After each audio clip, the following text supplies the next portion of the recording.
안녕하십니까. 신의균의 국방TV 데일리 디펜스입니다. 자, 여러분들께 정말 궁금해 하시는 이 내용을 한번 분석해 봤습니다. 우크라이나전 도대체 언제 끝나냐? 저한테 사적으로도 물어보시는 분들 굉장히 많습니다. 그래서 저도 도대체 그럼 이 전쟁이 언제 끝날까 궁금하죠. 그래서 한번 분석을 해보기로 하고 우리 이 사무실의 연구원들하고 같이 머리를 맞대고 분석해 봤습니다. 자, 라스푸티차, 즉 지금 뭐 이 가을 우기로 인해서 진창이 되는, 평원이 진창이 되는 이 시기가 오죠. 10월에서 11월. 이 라스푸티차, 그러면 그게 지나면 또 혹한의 공포가 옵니다. 자, 그러면 이런 상황에서 우크라이나전 도대체 언제 끝나냐? 분석해 보도록 하겠습니다. 신인균의 국방TV 구독, 알림, 좋아요 눌러주십시오. 길어야 사흘이면 끝날 것이라고 했던 그들의 특수 군사작전입니다.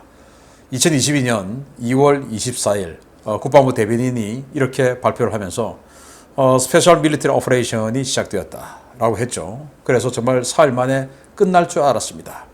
그런데 그 사흘 동안에 전황이 어떻게 됐냐? 정말 놀랍습니다. 지금 보면 격세지감이 좀 느껴지는데요. 이런 상황이었습니다. 완전히 뭐 이 키우, 수도 키우 서쪽 체르노빌 쪽에서 이만큼 밀고 내려가고, 또 키우 북동쪽에서는 이 체르니우 쪽에서 또 이만큼 내려가고, 그리고 수미 쪽에서 이만큼 치고 들어가고, 하르키우 쪽 완전히 지금 다 점령해 가고 있고, 이 루안스크, 도네츠크 이 반군 쪽에서는 조금 이제 더 들어가고, 크림반도 쪽에서 들어온 이 부대들이 지금 자포리자주와 헤르손주 그리고 멜리토폴까지 완전히 그냥 치고 들어간 이런 상황입니다. 자, 이게 지금 지도하고 보면 굉장히 좀 사뭇 달라 보이는데 이게 사흘간 벌어진 일이에요. 그리고 그 사흘 동안 우크라이나 대통령궁 앞으로 러시아군 특수부대가 2번이나 치고 들어왔었습니다. 그래서 지금 밝혀지고 있는 내용들인데, 당시 대통령궁 경호부대들이 또 직원들이, 그 대통령궁에도 경호부대들이 있지만 일반 사무보는 행정 직원들 많지 않습니까? 그들에게까지도 전부 무기가 지급되고, 그리고 책상을 바리케이트처럼 막아대고, 그렇게 해서 총격전을 벌였던 게 2번이랍니다. 그리고는 그 총격전을 막아내고 2월 27일 날 젤렌스키 대통령이 나 여기 있다 하고는 대통령궁 배경으로 인터뷰를 했던 거 여러분들 기억하실 겁니다. 그때 이제 미국은 우리가 빼내줄게, 망명해라 라고 했는데 젤렌스키가 거부하고 싸우겠다 하고는 이제 뭐 도대체 여기서 뭐 인터뷰는 자꾸 하고 있는데 그게 어디냐? 어디 도망가서 다른 데서 하는 거 아니냐? 이런 의혹들이 있었는데 대통령궁 배경으로 나 여기 있다, 끝까지 싸운다 라고 하면서 완전히 결집이 되어서 지금까지 온 겁니다. 정말 대단한데요. 자, 우크라이나가 인민전쟁 전략으로 돈자를 시켰죠. 인민전쟁, 공간을 내주고 적을 끌어들여서 이제 토막토막 낸다, 이건데, 그래서 공간을 내주고 이렇게 적을 끌어들입니다. 그리고 토막토막 내야 되는데 토막토막 내지 않고 그들은 다른 방식으로 인민전쟁을 수행했습니다. 인민전쟁은 끌어들여서 토막토막 내고 그걸 다 각계격파 분쇄시키는 것이 인민전쟁인데, 이들은 끌어들여서 토막은 냈지만 그 각계격파를 하지 않고 오히려 다른 걸 깼어요. 효과 기반 작전. 미군은 이 전술을 쓴 거죠. 그래서 토막난 러시아군이 있는데 그들이 빠져나가는 것을 봐줍니다. 그 대신 그들 우크라이나군이 가지고 있던 전력을 가지고 다른 걸 칩니다. 바로 지휘소, 그리고 탄약고, 비행장, 그리고 철도, 교량. 그래서 보급로와 이 아주 중요한 이런 제공권을 담당할 이런 비행장, 그리고 탄약고, 비행장도 이 비행장을 통해서 또 수송기를 통해서 물자가 들어오죠. 이런 이 두뇌와 심장에 들어가는 피를 공급하는 이 심장, 이런 것들을 때리기 시작합니다. 그런데 이제 병력들이 여기 양사방에 있는 것은 손과 발이죠. 손발을 놔두고 두뇌와 심장을 때리는 겁니다. 효과 기반 작전에 의한 마비전을 수행한 거예요. 그러다가 처음에는 우크라이나가 능력이 안 되니까 스페츠나스 특수부대를 보내서 여기저기 양사방에 다니면서 이제 그런 탄약고와 지휘소를 타격하기 시작했는데, 정말 전기가 마련된 게 5월 말에 미국으로부터 하이마스 로켓 포들이 들어오기 시작합니다. 처음에 3문이 들어왔죠. 이게 6월 달부터 활약을 하기 시작했는데, 여기에 들어간 GMLRS 탄약이, 로켓탄이 70km를 날아가니까 아주 정확하게, 그게 이제 후방을 때리기 시작했고, 그 이후에는 에이테킴스 300km까지 날아가는 하이마스용 탄도미사일이 들어왔죠. 그걸로 이제 후반까지 때리고 이렇게 해서 이 효과 기반 작전이 완전히 빛을 보게 된 겁니다. 자, 그러다 보니까 서방 세계와 러시아의 물량전이 되어버렸습니다. 이제 전쟁 6개월 이상 길어지니까 그러다 보니까 고사 중인 말라 죽고 있는 러시아군이 되는데 2022년 9월 16일 기준으로 이거 한번 보겠습니다. 전쟁 이전의 현역 러시아군 부대와 장비들 그리고 9월 16일 기준의 피해 상황 한번 보겠는데요. 놀랍습니다. 러시아군의 병력이 육군 병력이 총 28만 명이라는 자료도 있고 30만 명이라는 자료도 있는데 저는 여기서 러시아 측의 조금 더 편을 들어줘서 30만 명이라고 보고 해보겠습니다. 자, 전쟁 이전에 지상군 정원이 30만 명인데 지금까지 9월 16일까지 피해본 게 54,050명이 죽었습니다. 18%가 죽었죠. 물론 여기에는 루안스크군과 도네츠크군이 상당수가 포함되어 있지만 어쨌든 18%가 죽었습니다. 이 정도가 죽었으면 이 죽은 사람의 최소 3배에서 4배는 중경상을 당했겠죠. 전쟁에 투입할 수 없는 상황이 됐겠죠. 그러면은 러시아군 지상군은 완전히 녹아 없어진 겁니다. 이건 뭐 부정할래야 부정할 수 없는 사실이에요. 더 놀라운 것은 전차입니다. 탱크가 개전 전에 3,000여 대가 있었는데 9월 16일 기준으로 그 73%인 2,199대가 파괴됐습니다. 그리고 1,000대 가까이 노획되었죠. 그러니까 전차 없는 겁니다. 없으면 어떻게 싸우냐? 치장물자가 있죠. 그래서 오래된 전차들 안 쓰고 창고에 또는 야지에 이렇게 놔뒀던 거 지금 T-62 전차까지 가지고 오고 있으니까 그거 가지고 지금 쓰고 있는 거예요. 그러니까 현역 전차 다 쓰고 없는 겁니다. 박살 다 났어요. 그리고 다 뺏겼어요. 장갑차 편제상에 12,300대 있는데 4,690대 38%가 사라졌습니다. 야포 3,930여 문이 있었는데 33%인 1,302문이 파괴됐습니다. 노획된 것은 포함시키지 않았습니다. 다란장 로켓 1,360여 문인데 23% 312문이 파괴됐습니다. 전술기 여기는 폭격기까지 포함이에요. 그러나 폭격기는 한 대도 격추가 안 됐죠. 폭격기까지 포함한 전투기 공격기 다 빼서 고정익 전투 항공기가 1,570여 대인데 이 중에 폭격기 빼면 전투기만 1,440대예요. 무려 250대가 격추되어서 총 전술기 중에서 16%가 사라졌고 이걸 폭격기 빼고 공격기와 전투기만 포함하면 17.3%가 사라졌습니다. 가동률을 포함하면 거의 3분의 1이 사라진 겁니다. 그런데 또 시베리아, 극동, 수도 방어, 발트해 방어 이런 거를 위해서 꼭 놔둬야 되는 장비가 있죠. 그렇게 해서 이 우크라이나 전쟁에 투입할 수 있는 러시아가 워낙 넓은 땅이다 보니까 다 할 수 없죠. 다 가져올 수 없죠. 이 우크라이나에 투입할 수 있는 전술기 중에 거의 절반 이상은 다 날아가고 없는 겁니다. 헬기 1,440대 중에서 15%. 마찬가지 가동률과 투입할 수 있는 물량 계산하면 이것도 거의 절반 이상 날아가고 없는 겁니다. 이게 지금 러시아군의 현실이에요. 그런데 지금 우크라이나는 서방에서 지속적으로 물량이 들어오고 있죠. 그리고 그들이 깨져서 없어지는 것보다 더 많은 수의 물량을 노획하고 그리고 기증받고 또 일부는 돈을 주고 사는데 그 돈도 나중에 주는 쪽으로 그렇게 지금 해서 우크라이나군은 더 커졌습니다. 그리고 국가 총동원령을 내려서 지금 한 200만 명 예비군을 모았다고 하는데 도대체 얼마의 병력을 모았는지 우리 같은 일반인으로서는 알 수도 없어요. 그 정도로 어마어마하게 병력이 커졌는데 여기는 30만 명 있던 지상군이 지금 다 쪼그라들어서 없고 우크라이나군은 200만 명이 되었습니다. 자, 그러다 보니까 러시아가 사실상의 전시 경제 예비 단계에 들어갔는데 군수 산업을 비상 풀가동 체제를 돌리고 있습니다.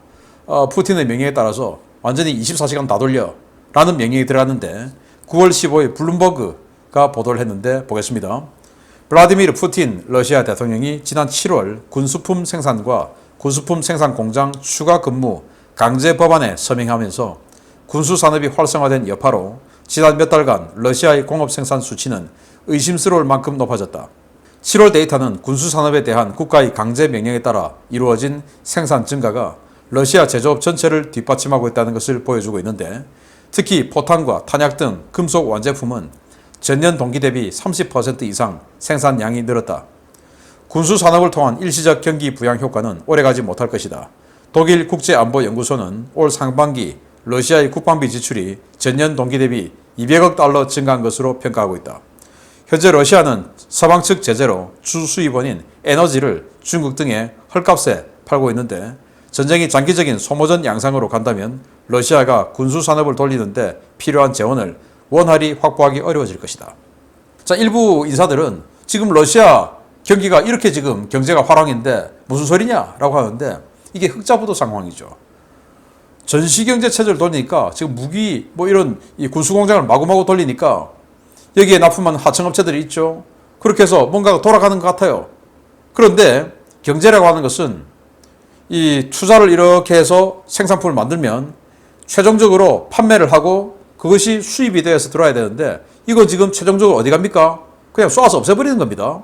그러니까 국가가 지금 최종 소비자가 되는 거예요. 국가는 점점 호주머니가 없어지는 건데 그걸 가지고 러시아 경제가 지금 아주 화랑이다 라고 하는 것은 현상을 깊이 보지 못하는 것이다. 그래서 이런 경기 부양 효과는 오래가지 못한다. 자, 그럼 하청업체들에게 지금 러시아가 돈도 없는데 제대로 지금 그 납품 대금을 지불할 것이냐 하는 것이죠. 그래서 이 러시아 정부의 이 상태는 오래가지 못한다. 그리고 유럽이 이제 천연가스 안 사겠다는 거 아닙니까? 천연가스 팔아가지고 지금 러시아가 큰 소리 쳤는데 천연가스 안 사겠다 이거 아닙니까? 그러면은 중국에게 싸게 파는 거 이것도 한도가 있다. 한계가 있다. 라는 거죠. 그래서 오래 못 간다. 라는 평을 블룸버그가 했습니다.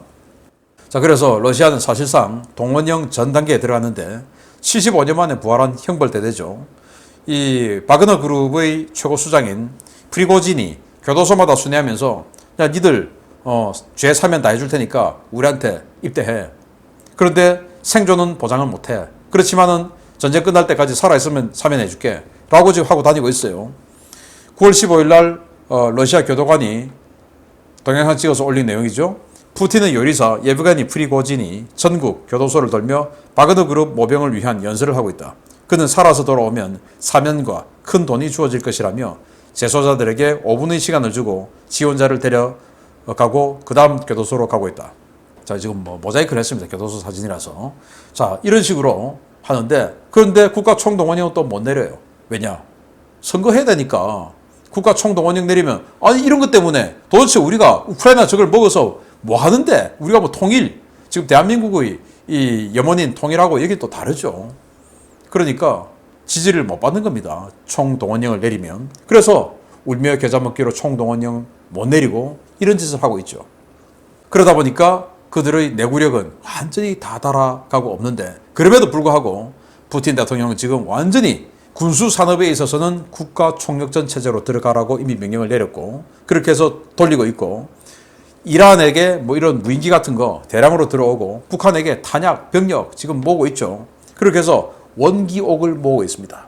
그래서 이 내공을 팍 모아서 한 방에 터뜨리려고 모으고 있는데 왜 이렇게 원기옥을 이렇게 모으고 있냐?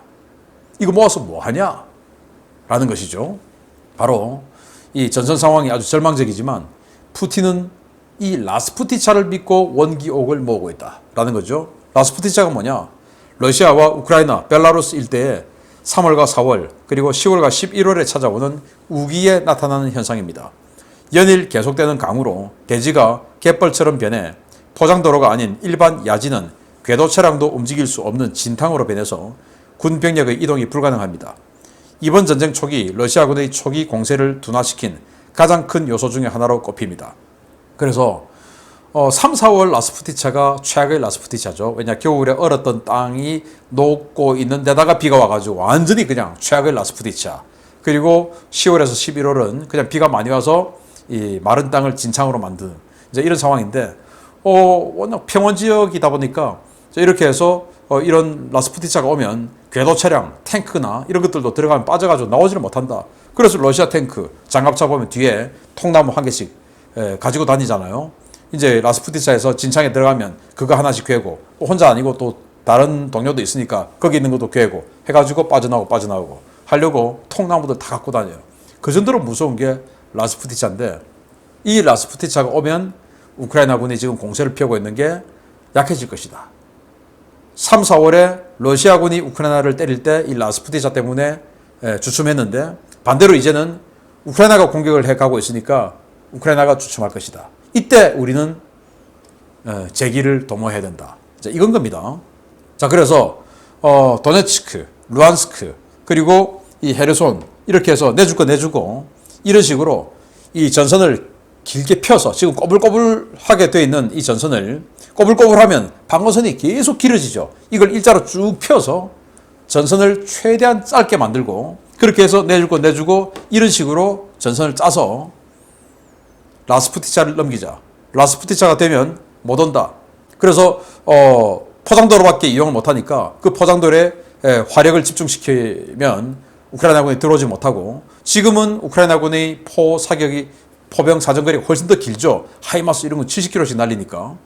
그리고 PZH-2000, 크랩 이런 거 40km씩 날리니까. 그런데 지금 북한에게 장사정포를 지금 요구하고 있죠. 300km씩 날릴 수 있는 대구경 조정 방사포, 초대형 방사포 이런 것들을 북한에게 요구하고 있죠. 이런 거 가지고 이 도로에 라스푸티차 상황이 되어서 도로로 올 수밖에 없는 야지로는 기동을 못하니까 그 도로에 화점을 넣어서 우크라이나군의 진격을 저지해서 라스푸티차를 넘기자. 넘기면 뭐가 오냐? 겨울이 오죠. 혹한이 오죠. 그러면은 어차피 혹한에는 뭐 2차 대전 때도 봤지만 너도 나도 전쟁 세게 못한다. 그래서 러시아도 2월 달에 혹한이 끝나는 시기인 2월 달에 전쟁을 시작했고 지금 돌이켜보면 3, 4월 달에 이 남부 지역, 이 지역에서도 러시아군이 동상 환자가 엄청나게 속출하고 있다라는 보도 여러분들께 제가 해드렸었죠. 그때는 이제 러시아가 밀고 들어가는 중이었으니까 진지 구축을 못해서 그냥 야지에서 노숙하니까 이제 동상이 발현했을 텐데 지금은 이제 요새처럼 진지 구축을 다 하니까 참호를 다 만들고 하니까 그런 동상 환자 이제 좀 적겠죠. 라스푸티차 지나면 혹한이 또 몇 달 갈 것이고 그 혹한을 지나서 한 2월 달 이때만 버티면 또 3, 4월에 또 라스푸티차. 그러면 지금 이 모으고 있는 원기옥들 만들고 있는 탄약 또 북한이나 이란 같은 불량 국가들에게 지원받는 무기 그리고 야금야금 끌어모으고 있는 병력 그리고 그들을 훈련시켜서 내년 봄에 건곤일척의 승부를 낼 수 있다라는 게 이 러시아의 지금 보관이라고 생각이라고 저는 보는 겁니다. 그러다 보니까 우크라이나도 그걸 준비하는 거죠. 장기전에 대비하는 거죠. 알죠? 저도 보니까 그림이 눈에 들어오는데 우크라이나가 눈에 안 들어오겠습니까? 또 우크라이나를 지원하고 있는 미군이 그게 눈에 안 들어오겠습니까? 그래서 우크라이나군 총사령관 잘루즈니가 이렇게 이야기합니다. 미국, 나토와 전차와 야포, 탄약 등 23종의 무기 체계 지원에 관한 협의를 진행 중이다. 전쟁은 2023년에도 계속될 것이며 새로운 무기들은 내년에 있을 반격 작전에 큰 도움이 될 것이다. 그래서 라스푸티차, 혹한 이 기간에는 아주 소강 상태가 될 것이다. 전체적으로 봤을 때. 그러나 뭐 그냥 그래 편안하게 우리 서로 그냥 컨디션 회복하고 있자 이건 아니죠. 전투가 벌어지긴 벌어지되 소강 상태 국면으로 들어가고 내년 2월에 한번 반짝 한번 또 세게 한번 붙을 것이고 그리고 또 3, 4월에 라스푸티차 또 소강 상태 들어가서 5월에 진짜 승부가 이루어지는 시기가 될 것이다 라고 저는 보는 겁니다. 그런데 이렇게 해를 넘기는 것은 당연한데 관건은 러시아의 푸틴이 얼마나 견디냐. 푸틴이 권좌해서 내일이라도 내려오면 전쟁 끝나는 거죠. 그래서 미국은 아마 지금 이 크렘린에 있는 최상층부 중에서 푸틴을 대체할 수 있는 사람 뭐 이런 사람에게 지속적으로 아마 컨택을 할 겁니다. 레짐 체인지하고 네가 해라. 우리 인정해 줄게. 이런 거. 그리고 여기도 있죠. 산트페테르부르크 시의회 의원들입니다. 바로 이 사람들이 푸틴은 반역이다 이거 지금 하고는 국가두마에다가 이런 고발장을 제출했다라는 서류를 보여줬는데 이 중에 한 명이 벌금형, 그 다음에 징역형을 선고받았죠. 그리고 나머지 추가 4명을 다시 또 지금 소환했습니다. 그런데 이 사람들은 이제 투쟁할 것이다 라고 선언했죠. 이게 지금 들불처럼 번질 겁니다. 이런 정치적인 그런 변수 그리고 경제의 내구력. 경제는 지금 보시다시피 팔기는 파는데 돈이 안 들어와요. 그러니까 흑자부도 상태죠. 그래서 장부상으로는 어마어마하게 흑자를 보고 있는데 돈이 들어와야 말이죠. 왜? 달러 거래를 못하니까. 그런 정치적인 변수와 경제적인 내구력이 어떻게 되냐에 따라서 그 이전에도 끝날 수 있지만 군사적으로만 봤을 때 내년 4월 이후에 본격적인 승부가 벌어질 것이다. 그래서 나토는 이 우크라이나를 절대 포기할 수 없죠. 그래서 우크라이나를 나토에 넣어주진 않더라도 거의 준회원국처럼 해서 이 나토, 이 서방 세계와의 완충지대를 만들어 갈 것이고, 자, 이렇게 해서 반드시 우크라이나를 지키려고 할 겁니다. 그러면 이 나토, 미국을 포함한 이 나토의 물량전을 과연 푸틴이 감당할 수 있냐? 못하죠. 그리고 우크라이나는 총력전을 국가 총동원령 선포했으니까 이미 200만 명 이상의 병력을 모았습니다. 이걸 지금 30만 명밖에 없는, 그나마 거기서도 상당한, 거의 대부분이 사라지고 없는 이 러시아 육군 병력이 상대할 수 있냐? 못하죠. 그래서 러시아는 지금부터 라스푸티차 11월까지, 그리고 11월 이후의 혹한기를 지날 때까지 네다섯 달 동안 계속 병력과 장비를 모아서 4월 이후에 승부를 보겠다. 그리고 이것이 무한 반복되는 것이죠. 정치적인, 경제적인 변수만 없다면 계속 반복되는 겁니다. 그러나 변수는 반드시 있겠죠. 그래서 군사적으로만 봤을 때 내년 여름쯤에는 승부가 날 것이다. 그러나 이건 뭐 외부적인 변수를 감안하지 않았으니까 외부적인 변수에 의해서 더 장기화될 수도 있지만, 순수하게 군사적으로 보면 이게 뭐 이번 달 끝날 게 아니고 내년 여름쯤에 끝날 것 같다. 그러나 변수는 충분히 존재해서 더 갈 수도 있고, 푸틴이 갑자기 실각하면 더 빨리 끝날 수도 있다. 라는 예상을 해봅니다. 계속 여러분들과 같이 하겠습니다. 마치겠습니다. 감사합니다.